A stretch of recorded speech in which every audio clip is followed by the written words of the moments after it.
Bismillahirrahmanirrahim. Assalamualaikum warahmatullahi wabarakatuh. Waalaikumsalam warahmatullahi wabarakatuh.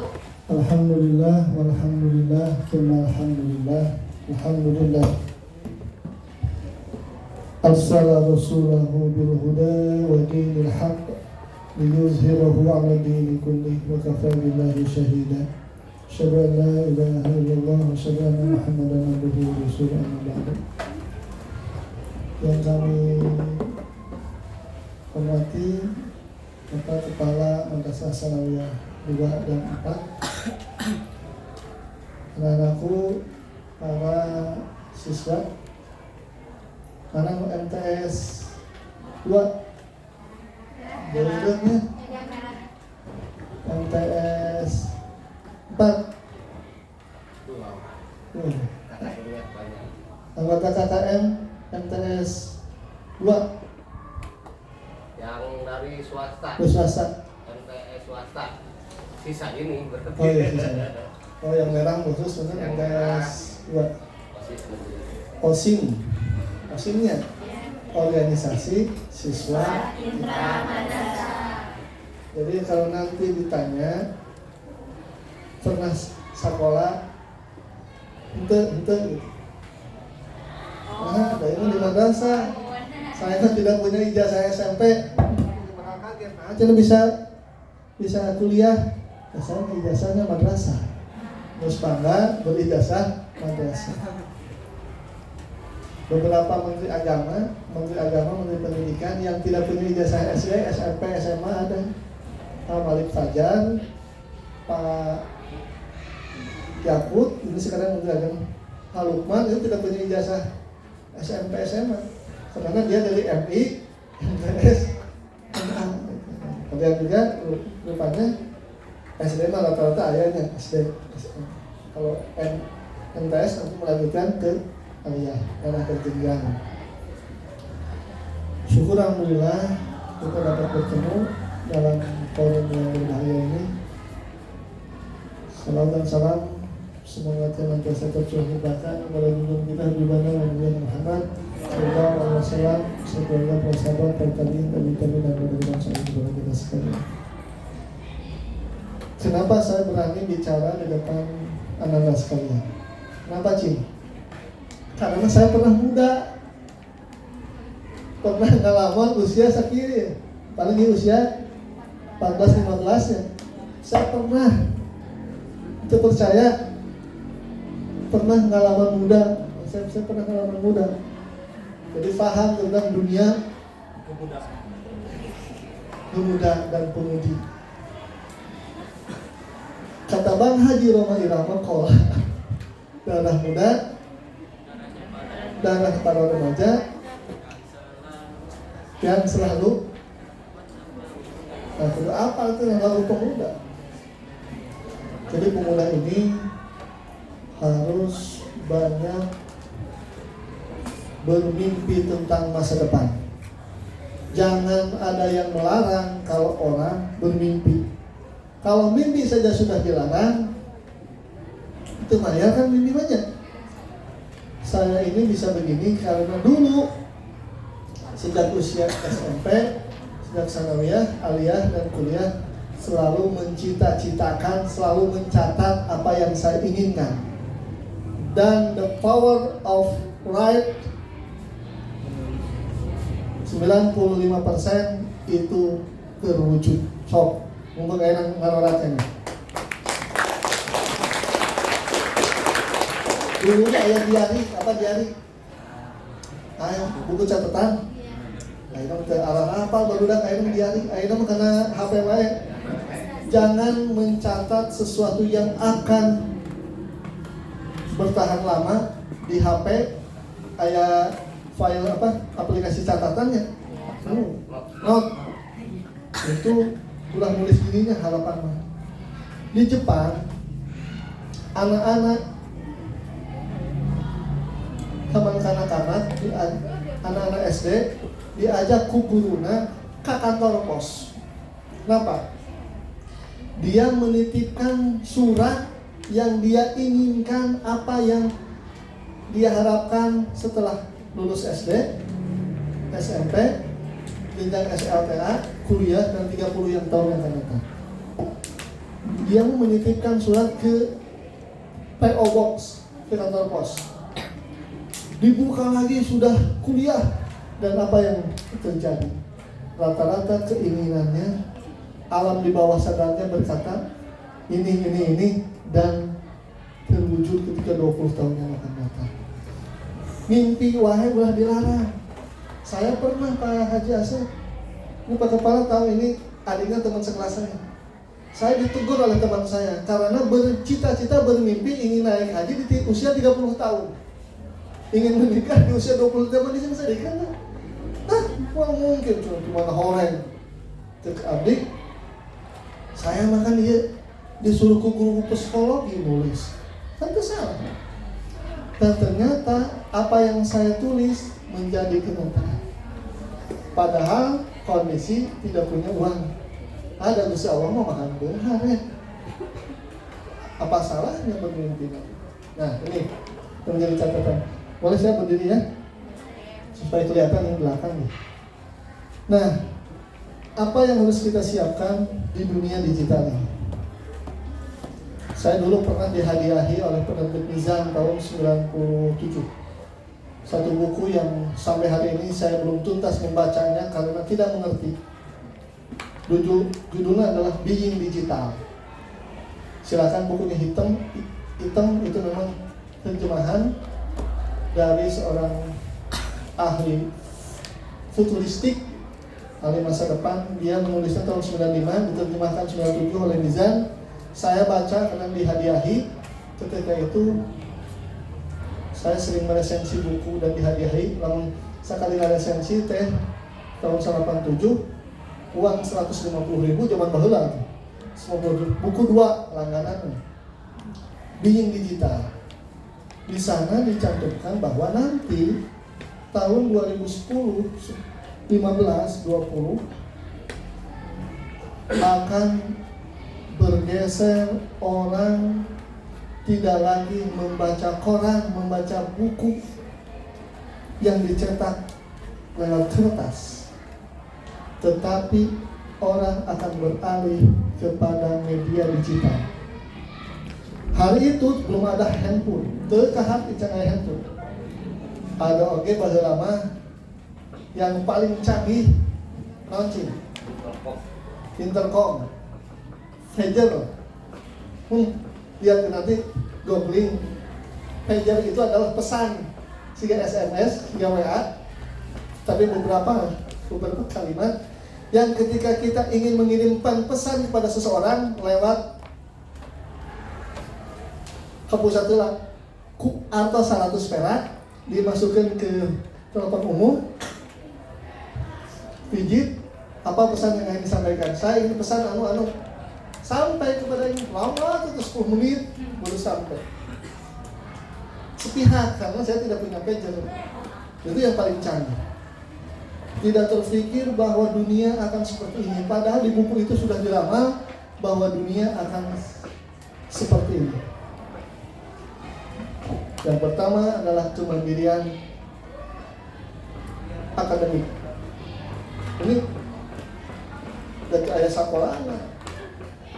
Tidak ada kurikulumnya, kita kudu belajar muka HP. Sekarang alhamdulillah ada. Gitu ya. Jadi kemandirian akademik di bidang digital. Nih, penting. Kemana harus mandiri? Karena kita bersentuhan langsung dengan dunia digital itu lebih banyak daripada belajar di kelas. Sok saha di dia anu bangun tidur hanang-hanang ngarayap dengan HP. Hampir sadayana ketika bismika awena alhamdulillahilladzi ahyana ba'dama amatana wa yawm. Apa yang pertama dicari? HP. Naon status ningali aya berita naon benernya? Rata-rata, tapi tidak semua. Rata-rata termasuk saya juga sama. Agak juga ningali jamnya poe kan. Ningali jam sore. Itu jadi tidak ada orang hari ini yang tidak kecanduan dengan namanya gadget. Padahal radiasi HP ketika tidur itu sangat bahaya. Jadi jangan sampai kita tidur di sisi bantal itu HP. Bahaya itu. Mengurangi daya ingat otak ini akan, ini kan aliran listrik lalu katingali sinyalnya, pokoknya itu tau. Seperti katingali, jadi dia merasa berbahaya, tapi berbahaya. Jadi simpanlah HP jauh 5 meter dari tempat kita tidur. Kan sering didinya bisa SMS yang tengah hongi atau di bawah, jangan jauhkan. Kita harus mempelajari bahwa digital itu penting. Orang yang berhasil, orang yang berkuasa di dunia ini hari ini adalah orang yang menguasai teknologi informasi. Percaya tuh, harus percaya. Berbagai media informasi, media digital, media cetak dibeli oleh orang yang berkuasa. Bagaimana Elon Musk membeli Twitter berapa triliun, berapa ratusan triliun itu dibeli. Dia bukan orang media, tapi dia membeli karena ingin menguasai dunia. Detikcom, Kompas ada, Detikcom dibeli oleh siapa? Oleh Hairul Tanjung. Tidak ada, nyaris tidak ada yang tidak dikuasai oleh konglomerat. Ini penting. Catatan bahwa ingin menguasai dunia, kuasai informasi. Digital ini pertama adalah kemandirian supaya kita bisa survive dalam mengarungi dunia digital ini adalah kuasai, harus punya kemandirian secara akademik.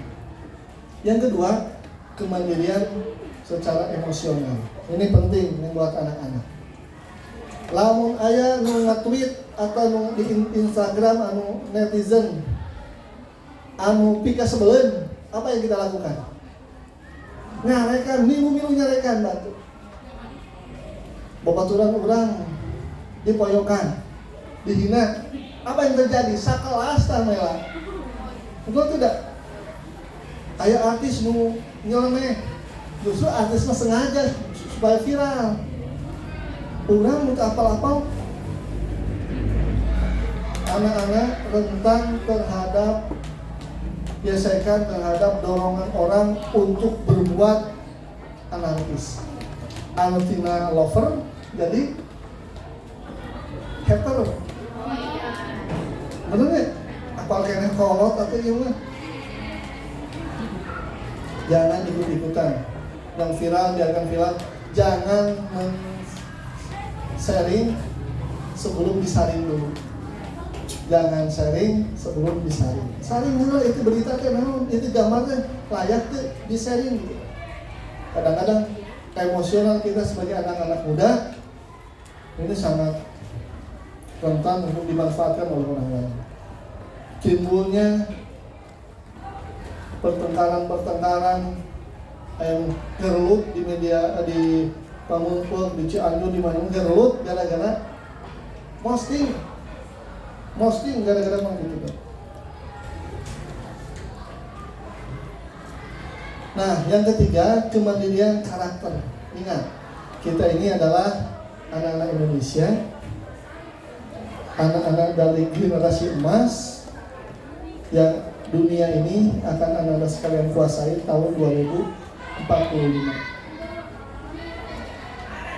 Nama baik harus dijaga, emosional harus dilatih supaya tidak temperamen, tidak terbawa arus. Lagi-lagi viral, ikut-ikutan, ancur gara-gara. Migacoan, apa migacoan? Ayo tadi dia Saya pernah ngantri di mie gacoan 2 jam. Nah, itu dah teka hati mie gacoan bingung gitu. Karena diviralkan, dalam diviralkan memual apa? Mie gacoan itu mie ngan setan, lada iblis gitu ya. Ngantrinya karena murah. Di Garut nanti gak bakal ada. Ngantrinya di mana-mana. Saya pernah ke Jombang, di Jombang viral, di Bandung viral, di Jakarta, di mana-mana. Anak-anak yang belanja seperti ini. Gara-gara digital. Sekali share, orang itu kalau ningali anu rame-rame penasaran dan ingin ikut ngantri. Kenapa iklan ditayangkan bertubi-tubi? Karena menyasar kita supaya menonton 7 kali. Lamun geus 7 kali ditinggali ke urang pasti terpengaruh kan? Efek iklan itu hati-hati. Iklan itu berapa? 30 detik. Di frame time itu jam 6 sampai jam 9, jam 8 malam. Paling mahal itu iklan. 30 detik bisa 80 juta. 30 detik. Jadi preman pensiun ditayangkan jam 7 karena banyak yang nonton. Lamun sinetron sudah ditayangkan jam 7, jam 8 berarti sinetron itu banyak penonton. Dulu pemain bola kan kenapa akhirnya jam genap mulai nanya jam genap, jam 7, jam 8 karena di sana lah orang pulang kerja, orang pulang sekolah santai habis maghrib ngaji maghrib digancangkeun ya. Hayang nonton emang di sana lah iklan orang berlomba-lomba masang iklan di sana. Sok iklan anu jam 1 jam 2 mah jarang hiji duanya. Keluar eta iklan mie paling. Tapi iklan di jam sekian. Karena apa? Kalau kita belanja ke minimarket, aya Alfa, aya Indo, Maret, iya mah diiklankan, ya tidak diiklankan. Nagaluh nu mana? Nu diiklankan. So betul tidak? Masih betul.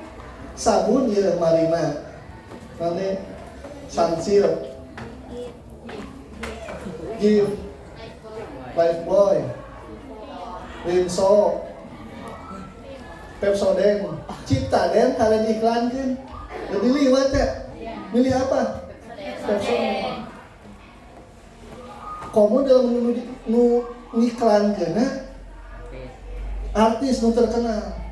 Artis nu paling mahal Raffi Ahmad dengan kita. Paling mahal dibayar.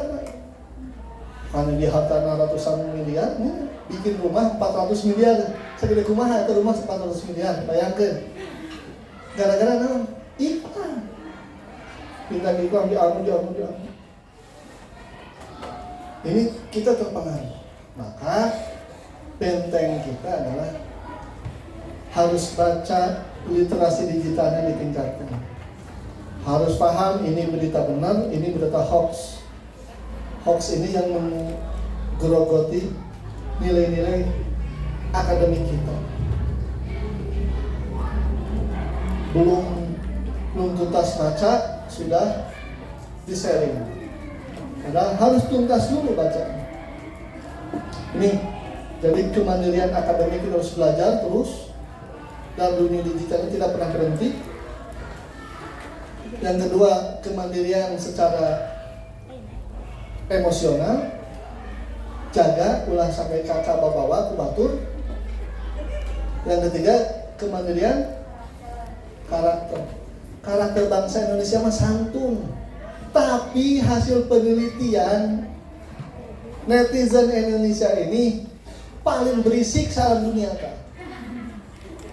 Kemarin saja ada yang komentar batik paling ramai orang Indonesia. Kamari Argentina dikalahkan ku Arab depan ramainya saha? Orang Indonesia. Oh ini minum bir, ini minum zam-zam jadi menang. Itu kan. Ini baca Al-Fatihah. Argentina mah itu jadi menang. Yang ramai orang Indonesia karena nomor 1 netizen paling berisik. Komentar-komentar bahasa Indonesia dicampur bahasa Sunda ya. Ada bahasa Inggris gitu. gampang ramai orang Indonesia. Nah, jadilah kita menuju dunia digital, mau tidak mau harus menyiapkan diri. Setuju, generasi Z, orangnya generasi apa nih? Generasi Z, apa generasi Z teh? Milenial. Generasi nu lahir tahun 2000. Kadieu 2005, 2000 seberapa? 2005 kadieunya, generasi Z. Sini generasi milenial kira-kira. Generasi tua, generasi O ini. Jadi, Anda rasakan generasi Z paham tentang dunia digital, belanja kudu hati-hati. Apa yang ditampilkan di marketplace, Shopee, Lazada, Blibli, Tokopedia tidak sebanding dengan apa yang nampak ketika dikirim. Ya? Baca review, literasi digitalnya baca review. Lamun dibeli sudah 1000 lebih, 2000 lebih, itu berarti lihat juga bacaannya. Apa komentarnya? Barangnya bagus sesuai dengan pesanan. Barangnya jelek, apa yang ditempelin di gambar tidak sesuai. Baca dulu. Ulah padu klik, COD kolot dulu ini. Urang sekolah, aya barang ini COD. Orang tua teh naon deui? Balanya sisir kudu ka Surabaya, hargana 5.000. Nya. Da teu aya cenah di Garut mah, teu aya da Cibatu atau ieu mah. Tembatu budak api sama seperti ini. Balanja jepit kasih Sidoarjo hargana 4.000. Untung nanti gratis ongkir. Kenapa gratis ongkir? Kenapa Cing? Voucher. Kenapa Shopee berani gratis ongkir? Nah, tidak ada teknik. Jadi kieu karena kecil gitunya udah mal 1 kilo kan ngitungna teh ari nu kitu mah di kilo. Jadi anu misalnya kita 1 kilo teh udah mal 1 kilo 800 gram. Tah dimasukin eta itu ngalap kamu 800 gram karena itu subsidi silang. Jadi eta di etan 1 kilo padahal 800 gram. Iya anu 0,0 gram dihijikeun eta jadi ngiring gratis ya orang. Coba membayar 20.000 tuh harganya 4.000 jadi 24.000 kira. Kalau barang tersebut tambah harganya 100.000 ongkos kirimnya 20.000 ya panis berarti orang bayar kan. Udah 4.000 jepit harga 4.000 kudu ongkos kirim 20.000. Sapantos kita ya kan motokopi kapayuna motokopi na hiji salaman seberapa? 500 misalnya. Ada parkir 2.000. Kan dia tanya tangga separkir. Ada barangnya 500 perak, ada parkir 2.000. Kan tak enak kan? Jadi literasi secara akademik kita harus belajar. Saya pernah dagang di marketplace, di Shopee dan Tokopedia. Jangan mimpi langsung dagang, langsung banyak pembeli, banyak rame, langsung kaya raya sehingga ada hal lintas juga yang lainnya. Butuh waktu 2-3 tahun sampai 5 tahun. Yang sekarang kaya-kaya itu eksplornya banyak, belajarnya banyak. Ikutan digital marketing, ikutan seminar, ikutan workshop, ikutan apa, berbiaya jutaan untuk sukses itu tidak mungkin. Sehingga orang langsung dagang, langsung bengar, enggak. Dia puluhan tahun, dia bertahun-tahun. Silakan pelajari, tapi jangan instan. Pelajari dunia marketing secara online dan offline. Itu penting. Ada di antara mungkin kita yang resep dagang. Pelajari itu dari sekarang. Dia yang di rumah tapi menghasilkan. Dari dan dagang mereka mau bakat, karakter bakat. Susah. Orang mau resep dagang. Resepnya bekerja ya, kerja yang benar. Gitu. Nah, kita kembali Bapak, kemandirian karakter. karakter orang Indonesia adalah santun, baik. Budaya kita budaya yang lemah lembut ya. Ketika ketemu orang senyum, itu budaya Indonesia. Lamun anak-anak ke Rusia, seri itu dianggap melecehkan. Seri orang ayah batur seri dianggap